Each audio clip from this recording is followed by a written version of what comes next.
Good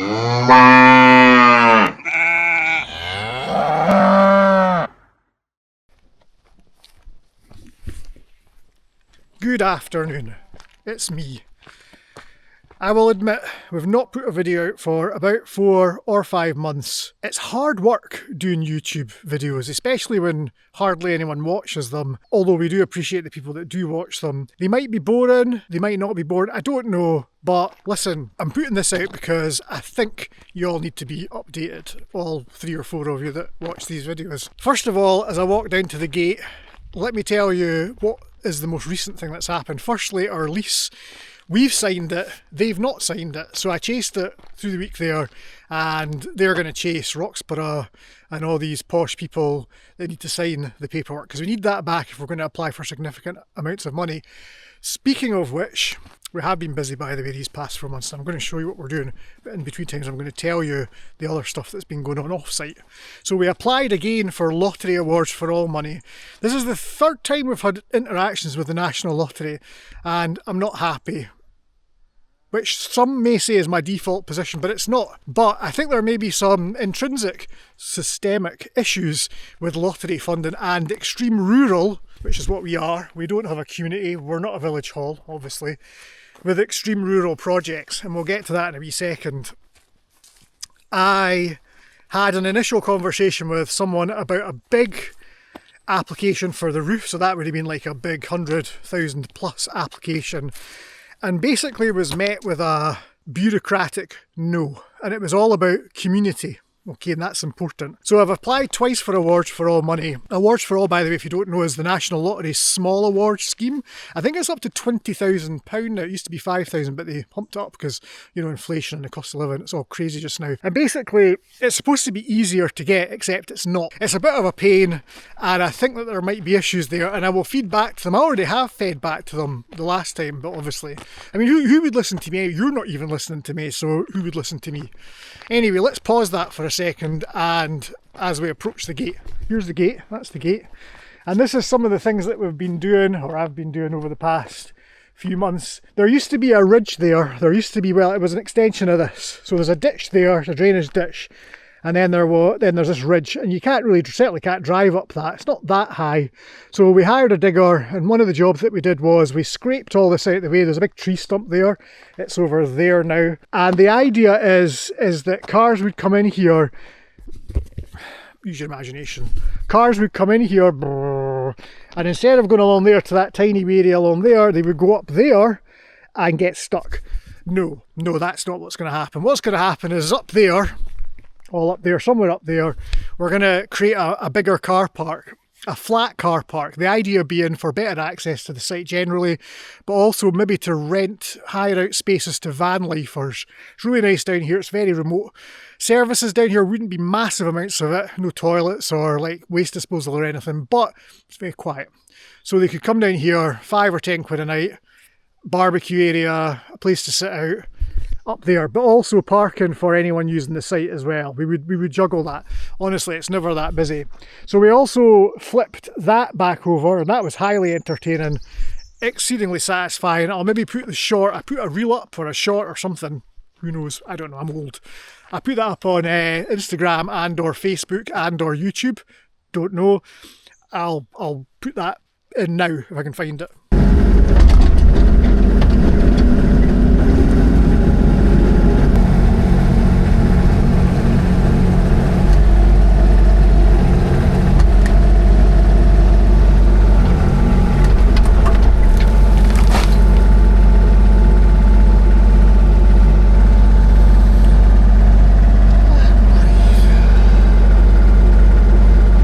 We need a new flag. This flag it's getting a bit tatty. What it is actually, there's not much left of that, is there? Right, okay. Suggestions for a new flag. We've had a skull and crossbones. Locals didn't like that, too scary. Yeah, let us know what you think. So, National Lottery. I think the National Lottery, with their funding criteria, have got a bit of a fixation, a mindset, if you will. Let's call it the village hall mindset. There, I've coined a phrase, the village hall mindset. Basically, The reason we keep getting KB'd is because we don't have a community. Now, can I just draw your attention to where we are right now? Let me just come right here. Oh dear. We can only see one of our neighbours, and that's them away over there. It's about half a mile away. Our next nearest neighbours, I think, are over there, sort of in over there, over a mile away, and then there's people 2 or 3 miles up there. Literally, there's about 20 people living within 1 or 2 miles of where we are. There is nothing. These are our community, and maybe them when they're here, but they're not always here. The sheep, the cows, the trees, they are our community. And frankly, sheep and cows don't respond very well to consultations. They tend just to not really understand what it is you're asking them. So, where does that leave us with the National Lottery, who keep KBing us because we've not done enough consultation with our local community? I don't know. Let's walk back along the drive.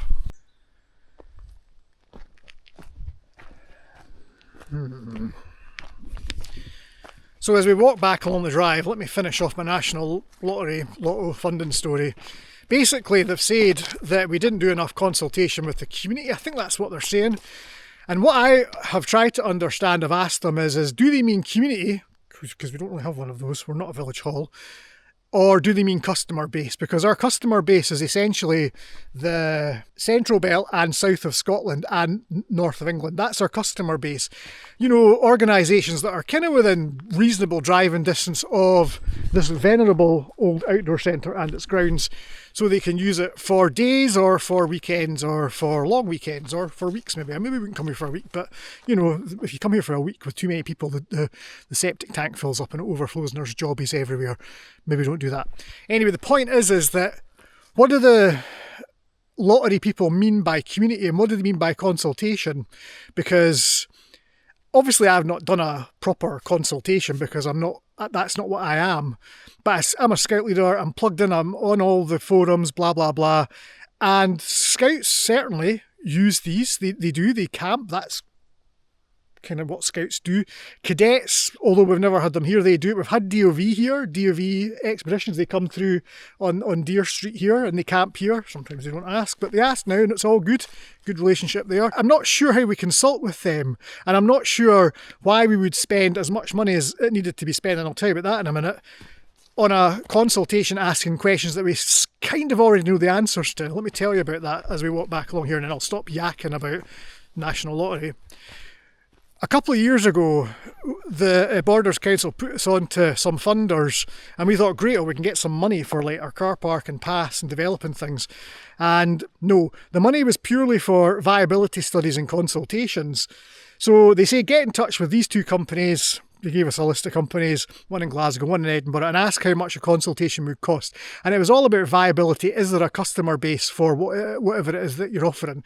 Which I've already said there probably is. And I don't know that for a fact, but people do use it now, and we're not really advertising, so I would expect there is something of a customer base. Those 2 companies quoted £9,000 to do a consultation on whether there would be a customer base and viability.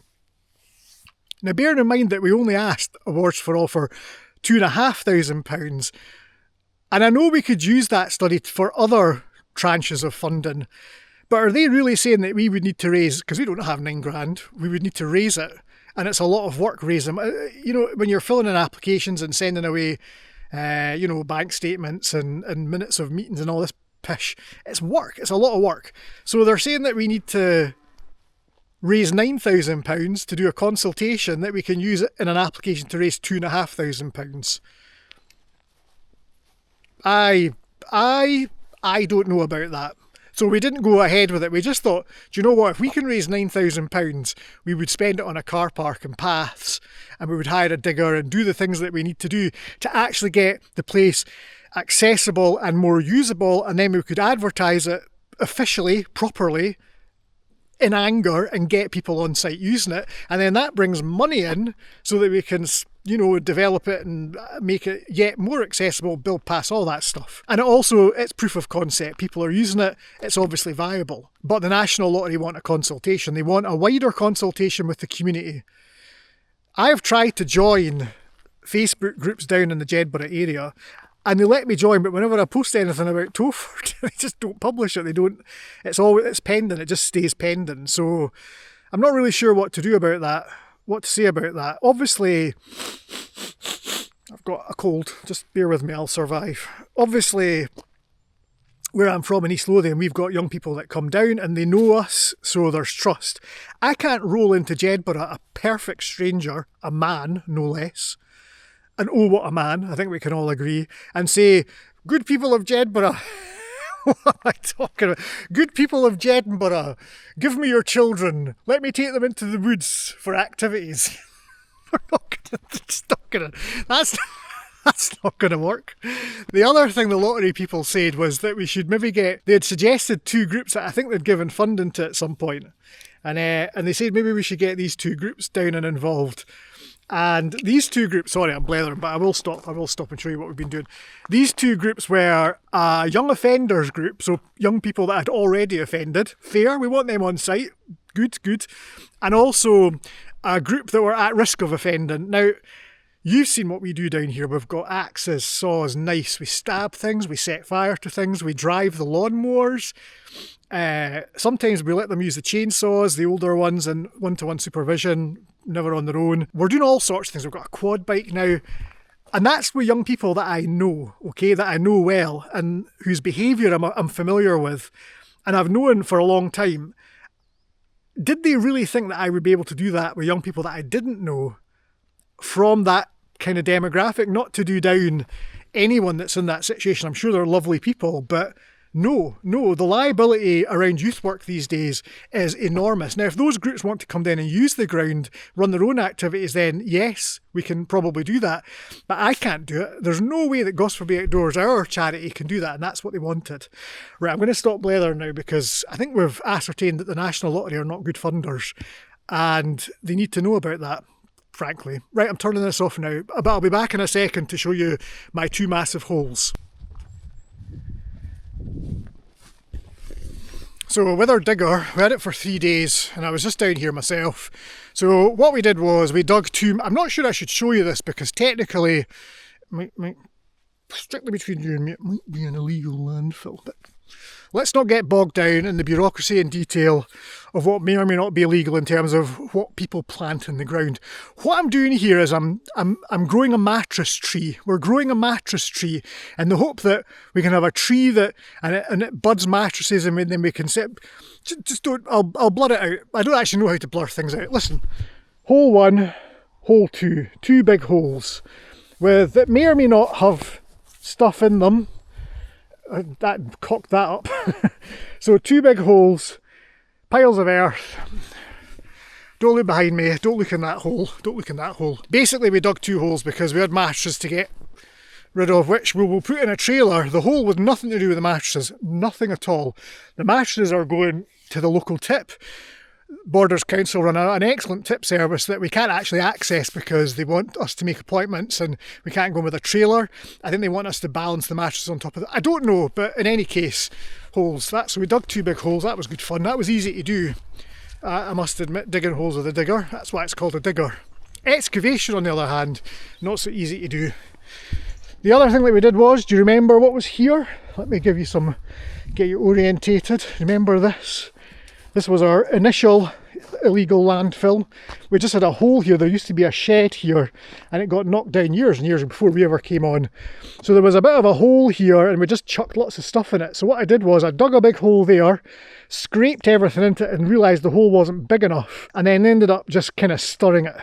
So all this has just been stirred and flattened. So I used the digger for that. That was fine. I thought it might come out a bit flatter than that. Nothing will ever grow there ever again. There's like all sorts in there. It is like, it's not Bhopal, but it's not good either. I also scraped the road back, so I've widened the road where I could. I didn't get on very well with that. It was difficult to do, just to do with the surface, I think. The scrapey bucket on the digger didn't really agree with this. But I did scrape it back here and scraped it down there, and we've widened all this and just made more space. There we go. Now that doesn't seem like we did quite a lot with that digger, but we did. I would say that the thing at the end of the drive there, that was a lot of work. That was an entire day clearing that area, and obviously I'm rubbish. You know, I don't know how to operate a digger, so yeah, not ideal there in terms of my, you know, ability. So, but yeah, so we scraped all this back. It has kind of grown back a little bit. We need to get the digger back. It would be great. I mean, actually, don't tell anyone. I'm not married. I can buy whatever I want if I've got the money for it. Been looking at Chinese diggers and I'm thinking, can I justify the purchase of a Chinese digger? Honestly, no, I can't. I don't know why I would buy one, and it's complicated. You have to import it, and there's like, it's not never as cheap. You say, oh, a digger for 1,500 quid. It's not double that with all the bits and bobs that they add on. I'm thinking about it. The other thing that we did with the digger was, there's a water tank that I picked up yesterday, free of charge. So we're going to do, I don't know, something with that. I cleared some of this ground round by here. So this again didn't really go particularly well, but I kind of smoothed all that off and got all the rocks out of the way. And we did a clearer path just down there. But the ground here is so rocky. I don't know if you remember, but next to that tree there was a wall. There was a wall kind of there, and there was like a wall here as well, but well, the stump of a wall.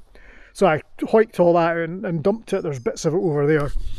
So that was the other thing we did with the digger. And that was it. We did do stuff down yonder.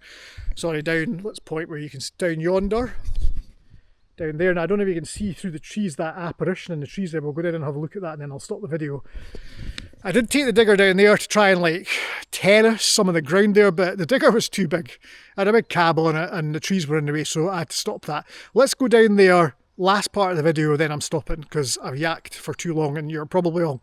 Right, I need to smooth all this off. I need someone that knows what they're doing.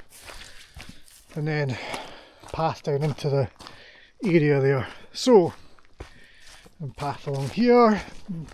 Bloody nettles. So what we've got is this. This is our shitey trailer tent. Basically, it was free off Facebook Marketplace. I went and picked it up from Lone Heed, I think it was Lone Heed, and it's only half of it. The poles are missing for the extension which should come out here. There is a trailer under there, and it's interesting because it'll pitch on a slope because it's obviously on wheels and you can sort of tilt it.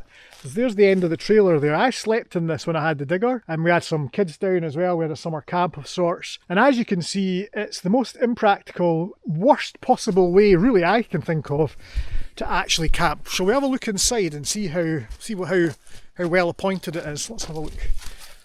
So it's canvasy, kind of canvasy. It is waterproof, it didn't leak. If we unzip it, hold on. So you've got the trailer, which is this bit, and then you've got these two sections which fold out, and it's just hardboard.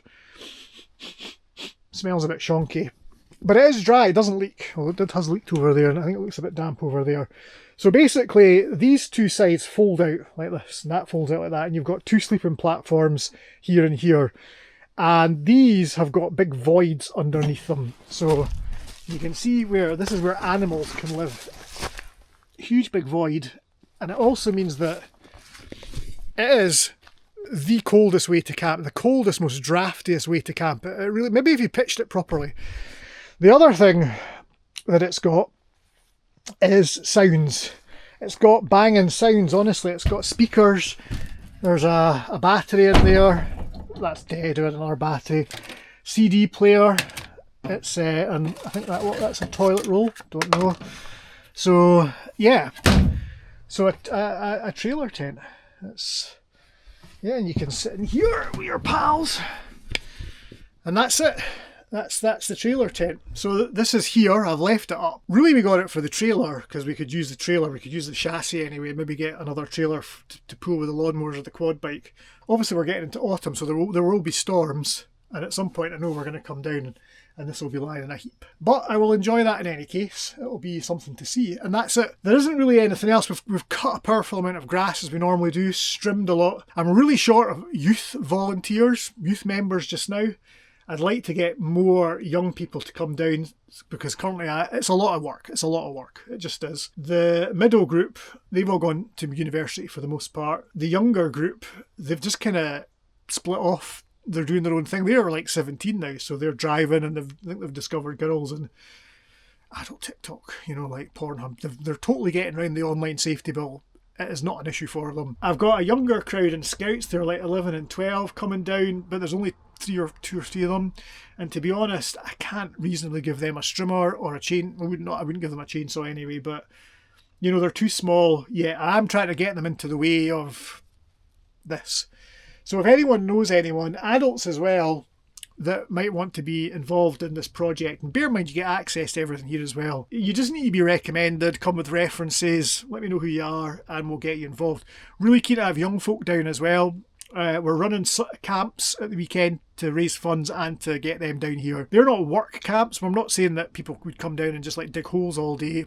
We shoot air guns, that's good fun. We cook, we poke the fire, and arse about. You know, it's not supposed to just be like a gulag. Right, that's it. I'll try and edit this and edit out as much of my blether as possible. But you have been updated. Good day.